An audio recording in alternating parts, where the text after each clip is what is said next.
Good morning, everyone, and welcome to episode 21 of Builders Talk.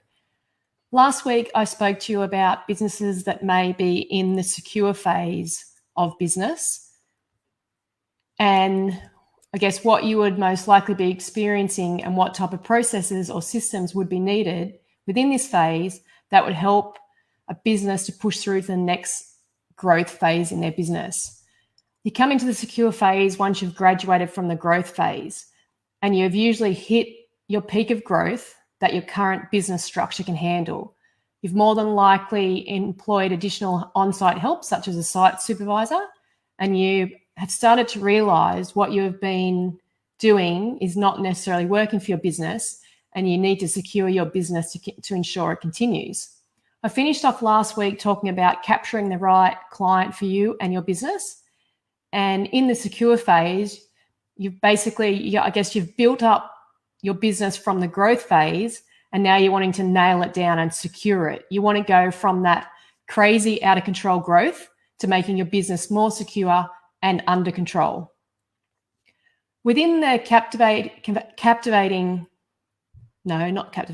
within the capture framework, you want to understand the market you are selling your homes into. And what I'm referring to as the market is I'm talking about the place where you're going to sell your homes.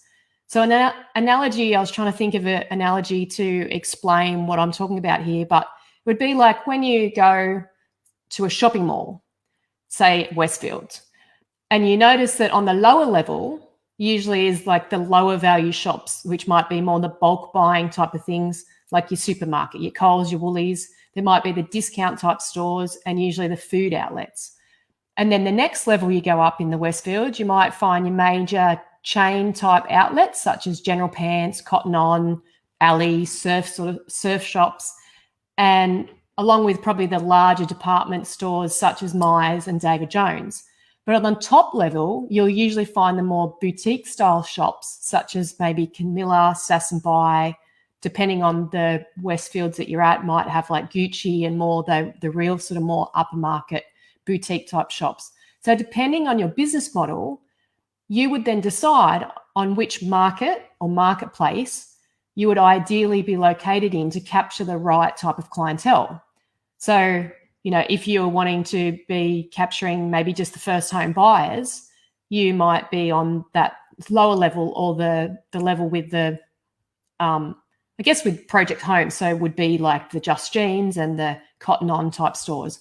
Or do you want to go to the next level where Sass & Bide and Camilla are and try and work with clientele that, have a bit more money or won't compromise on some of the things that they want within their business. So getting this right will bring you the clients that you prefer to work with.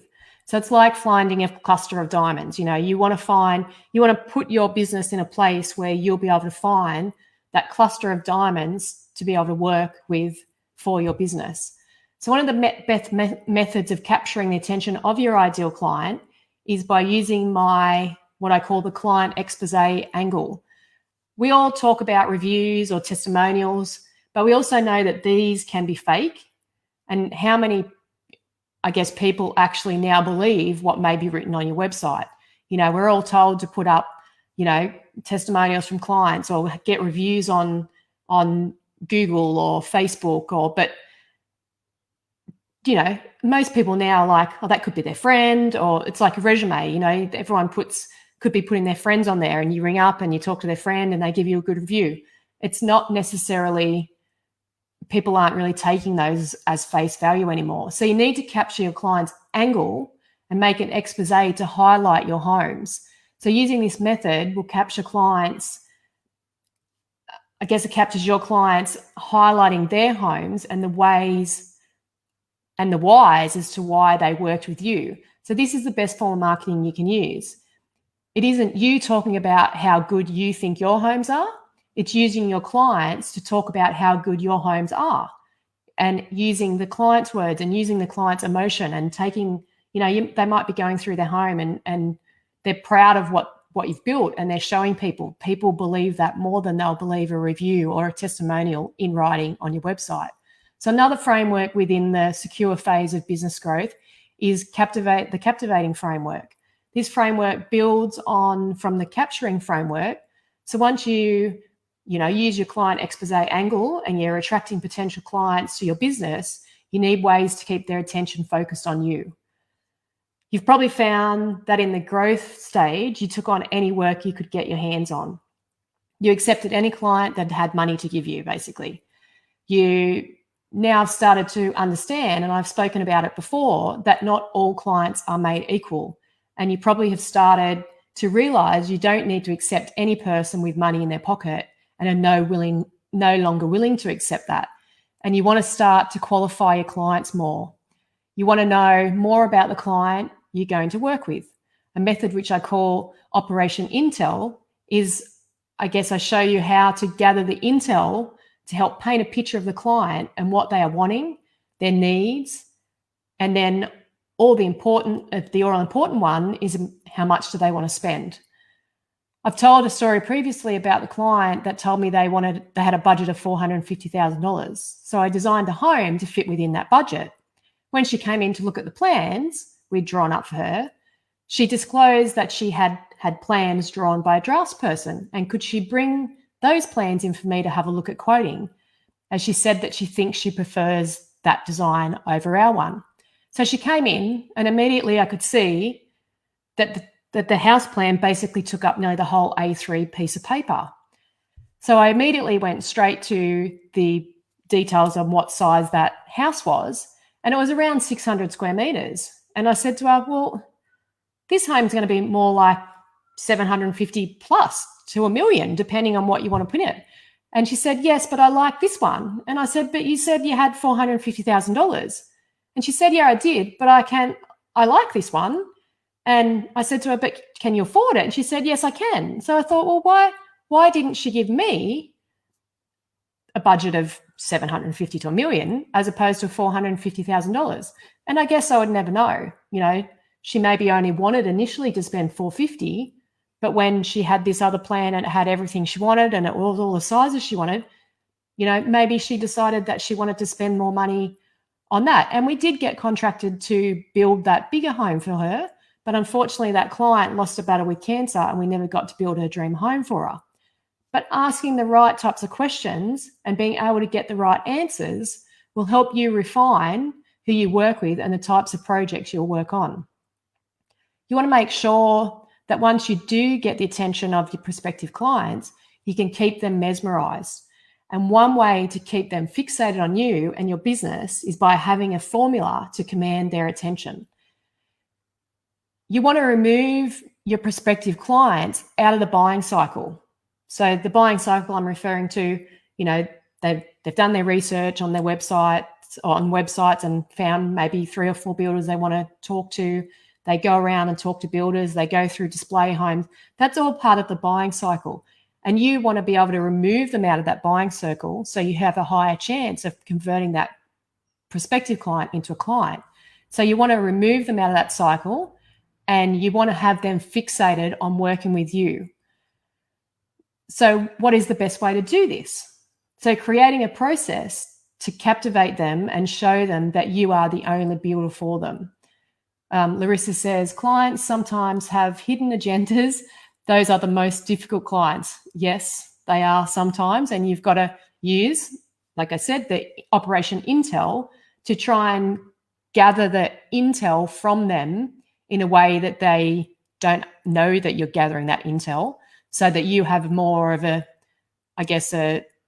crystal ball and a view into what that they're wanting to do and what they're going to achieve.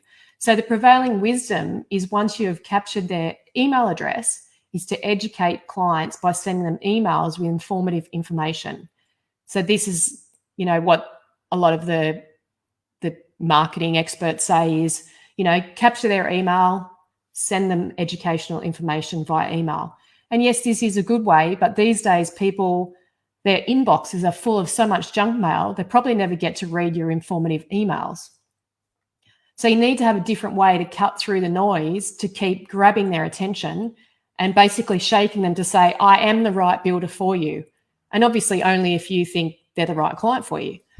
So you need to be able to show them why you are the undisputed champion and why you are the one and only choice to build their dream home for them. Once you've done a great job in getting their attention and getting them to move further through the process and through that buying cycle and closer, I guess, to getting them to say yes, you can't drop the ball. You need to keep your ideal client moving towards shaking your hand and signing a contract. So you may think you've taken them out of the buyer's cycle and they seem to be only working with you, and you are getting towards that contract stage. But I can tell you now that those other builders that were working with that client, they're still contacting that client and placing doubt in their head about their decisions. So you need to keep showing your client that you are the best option for them. And I use the symbiotic system to show my prospective clients how we would work together. So you want to be able to show them how good it would be working with you and all of the reasons that you are the best builder for them. Previously, within the growth stage, you probably never had a way of being able to extract and secure one of your ideal clients. You want to, as previously mentioned, be able to take them out of that buying cycle, and to successfully do this, you want to get them to make a commitment to you.